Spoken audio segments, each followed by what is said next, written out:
Olá, bem-vindos ao episódio 43 de Jujutsu Descomplicado, dedicado ao tema Pedagogia no Jujutsu. A pedagogia por trás do ensino de Jujutsu pode ser bem mais complexo do que parece. No entanto, vamos tentar simplificar, resumindo a alguns pontos base que são realmente essenciais. Na aprendizagem do Jujutsu existe bastante matéria para absorver, e então a memória é importante. E, percentualmente, a maior parte dessa matéria não é meramente teórica, tem a ver muito com o contexto físico e com o movimento. Então, existem dois principais gatilhos da memória que é preciso identificar. São eles a repetição e o choque. A repetição é importante por vários motivos. Primeiro, é uma oportunidade de melhoramento. Uma repetição, avaliação, nova repetição com correção. Depois, a repetição cria uma memória neuromuscular. Quando há dificuldade em executar um movimento, executar só por executar também beneficia a criar ligações motoneurais que vão permitir ter mais facilidade na execução. Por último, a repetição torna um hábito mental, interioriza e torna sólido na memória. O choque, por sua vez, é algo que nos fica gravado. E o choque pode ser um perigo, um susto, como pode ser uma brincadeira, uma piada. E para isso eu dou um exemplo.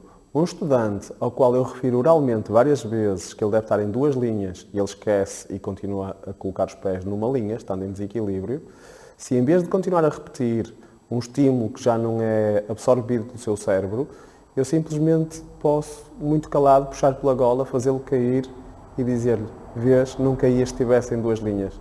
E isto vai ficar na memória dele.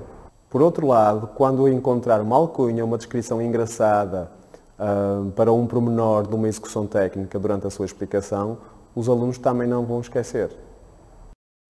Muito é pouco e pouco é muito mais.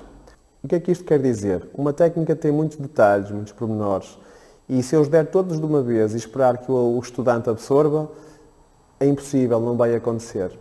Então eu devo estratificar e organizar a informação que eu vou dar de forma a que a aprendizagem seja dada por prioridades até atingir todo o volume de informação que eu pretendo transmitir.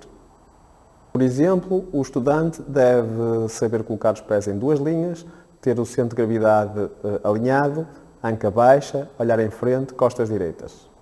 Primeiro, eu não vou querer saber de mais nada a não ser se ele tem os pés em duas linhas e ele não se preocupa com o resto. De seguida, eu vou-lhe dar a informação que, além disso, tem que ter o centro de gravidade alinhado. E quando essas duas componentes estiverem bem, eu vou só lhe dizer que ele, além disso, só tem que manter a anca mais baixa. E assim sucessivamente, até conseguir completar todos os pormenores técnicos na sua execução.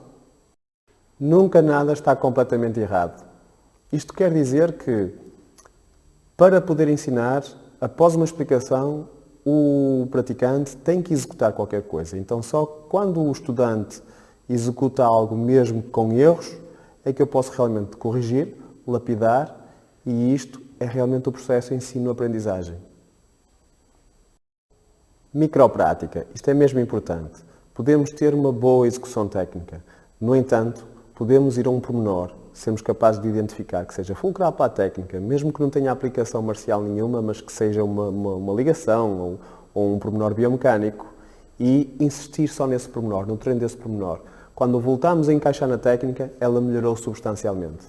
Podemos também treinar frações da técnica, da mesma técnica, isoladamente, e depois, quando voltamos a integrar tudo com a técnica completa, então ela ficou bem mais profunda, bem mais sólida.